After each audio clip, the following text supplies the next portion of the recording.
hello. In the last episode, Armin mentioned the importance of constitutions for the liberal democracy.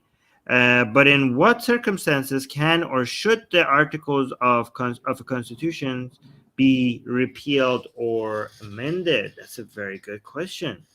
What circumstances? Well, I mean, the thing is that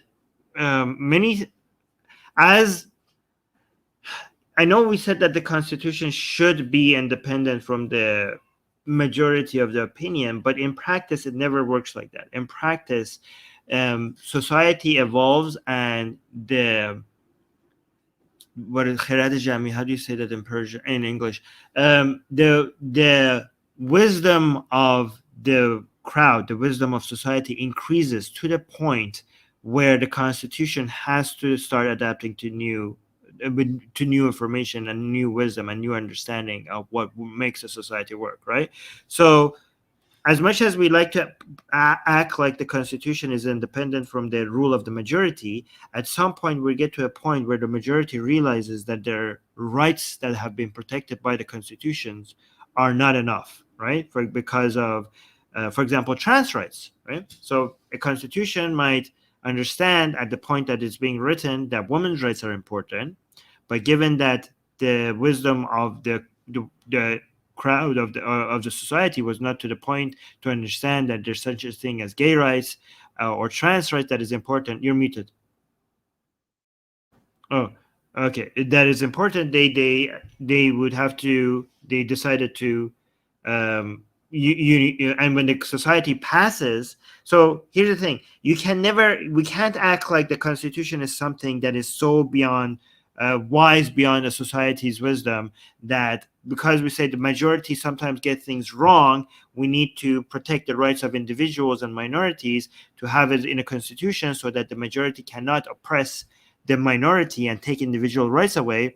But we can't pretend, like in the US, for example, some people pretend that the Constitution is this divine intervention, this divine writing that has gotten everything so perfectly that we don't need to mess with it. At the end of the day, every constitution is the product of the people and the time that it was written in. It's not this thing that is so divorced from the ignorance of society that we could just always rely to it. And society at some point is going to be better than whatever constitution at the time that whatever constitution it came up with. So I think at the point where it becomes so popular and so scientifically obvious that certain rules need to be protected by society, we need to have the will of the people force the Supreme Court to add this to the Constitution. So as much as we have the separations of power, so we have the judiciary and the legislative and the executive, and we want these separations of power, as Montesquieu suggested, for these powers to be separated. We don't want it so separated that it becomes completely undemocratic. So you can see, for example, in the US, you have some separation between the judiciary and the legislative and the executive, but at the same time there is a small little bridge because the judges are picked by the president and the president is elected by the people. So and the judiciary decides how to interpret the Constitution, and also there are ways for amendment. So you make it difficult. So I think the way that you try to come up with it is for the public, for the masses, to be able to change the Constitution and to be able to have an influence on how the Constitution is interpreted. But you make it hard. You make it difficult enough so that the people have to be very determined. It has to be very popular, and there has to be a lot of scientific understanding and to the point that is obvious for it to change. So you want the Constitution to be able to change, but you make it difficult. So only in cases where it's very, very important and very obvious and very clear for you to be able to change the Constitution. And that's the reason why you make it difficult to change the Constitution. Not impossible, but difficult to change the Constitution. Does that answer the question? I don't know if I'll just add my little, you explained it perfectly well. And I'll just add another keyword. It's called representative democracy.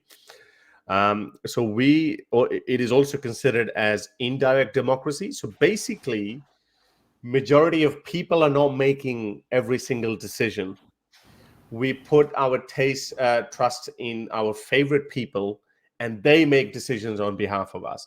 Referendums are the ones or referenda actually is the plural of referenda. Referendas are actually added S at the end. Again, referenda is what you call direct democracy because, for example, and in that case, you're more likely to get stupid decisions. So when we say, okay, we're going to get President Kennedy, we're going to elect President Kennedy. Americans of the time were very racist at that time, but they still chose President Kennedy. Okay, and then we go, and representative democracy is a bit more visible in countries like which is called Westminster type of democracy, British democracy, and you have that in Australia, India, Pakistan, New Zealand, a lot of these countries, countries that don't have presidential systems. So we elect these people and we say, okay, you're going to go and make decisions on our behalf. And that's why, but those people are experts in that. And this is why you look at it, most of these people are actually lawyers for some reason. I don't know why, but that's always the case. I think every political hierarchy you look at, most politicians are lawyers. And because they're in the thick of it, they understand and they look into these issues. For example, this trans issue, you have no basis to discriminate transgender people. You have absolutely no basis. Even though we know that in popular culture, everyone wants to walk up to a transgender and say, hey, you're not a female, you're a man. It's like, it's irrelevant. Why do you want to do it? But our lawmakers, unless they're far-right Republicans, or even in other countries as well, they cannot win this argument because breaching other people's human rights. But that doesn't mean that, like you should have, you should allow transgender females, transgender women into women prison or into women only gyms and all that. I get it. So those are other nuances that need to be separated, that need to be addressed separately. So we put our trust in our representatives, and they're in better position. And that's when they're cornered, they debate that in the parliament. And that's where constitutions are amended in light of better arguments, better information, etc. And for some odd reason, for the last 250, 300 years or so, that's been working. Yes, we've had a few little ups and downs, like Trump getting elected, like these populist people who could reach out to the masses. They could suddenly, shake the status quo. But it hasn't really happened before, or might not happen again for the foreseeable future. You might see little snippets of it here and there.